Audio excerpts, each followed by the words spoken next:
আজ শুরু টি-20 মিশন। সবার সম্মিলিত পারফরমেন্সে সিরিজ জয়ের আশার কথা শুনিয়েছেন অধিনায়ক লিটন দাস।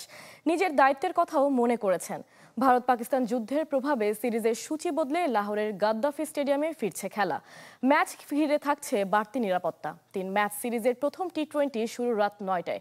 শেষ সময়ে ওয়াসিম জুনিয়রের পরিবর্তে পাকিস্তান একাদশের সুযোগ পেয়েছেন আব্বাস আফ্রিদি। ব্রেকফাস্ট, টিফিন কিংবা স্ন্যাক টাইমে মজাদার আয়োজন মানে অল টাইম ব্রেড। সিরিজের ট্রফি উন্মোচনে লিটন দাস ও সালমান আগা, দুই নতুন অধিনায়কের কাঁধে নিজ নিজ দেশকে বিপর্যয় থেকে টেনে তোলার গুরু দায়িত্ব।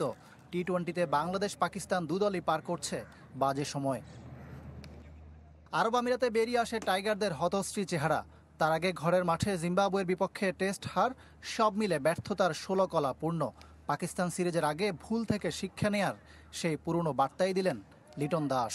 আলোচনা সমালোচনা হবে, ভালো ক্রিকেট না খেললে এটা তো নর্মাল জিনিস, বাট আমাদের সবারই চেষ্টা থাকে যে আমরা ভালো ক্রিকেটটা কীভাবে খেলতে পারি। অ্যান্ড আমরা জানি আমরা কোথায় কী মিস্টেক করেছি। আমরা চেষ্টা করবো ওই জিনিসটা যেন রিপিট এখানে না হয়। আমার মনে হয় আমাদের টিমটা খুব ব্যালেন্স হয়। অধিনায়কের হাতে ভাঙ্গাচোরা এক বোলিং ইউনিট।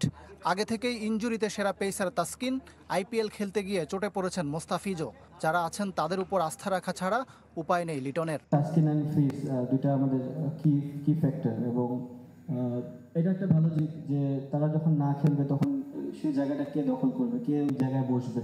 আমার মনে হয় দুইটা প্লেয়ারের জন্য এটা ভেরি গুড অপরচুনিটি যে তারা এই সুযোগগুলো নিচ্ছে, এবং আমার মনে হয় তারা এই সুযোগগুলো কাজে লাগাবে। শুধুই কি বোলিং, ব্যাটিংটাও হজবরল। ইনজুর্ড সৌম্য সরকারের পরিবর্তে মেহেদী হাসান মিরাজ, স্কোয়াডে ওপেনারের ছড়াছড়ি, সব মিলে লাহোরে টিম কম্বিনেশনও বাংলাদেশের অন্যতম চ্যালেঞ্জ। বাবর রিজওয়ান শাহিনকে বাইরে রেখে পিএসএল পারফরমেন্স বিবেচনায় দল গড়েছে পাকিস্তান। সাহিবজাদা, ফারহান, হাসান নেওয়াজ, সাইম আইয়ুবরা যে কোনো প্রতিপক্ষের জন্য ভয়ঙ্কর।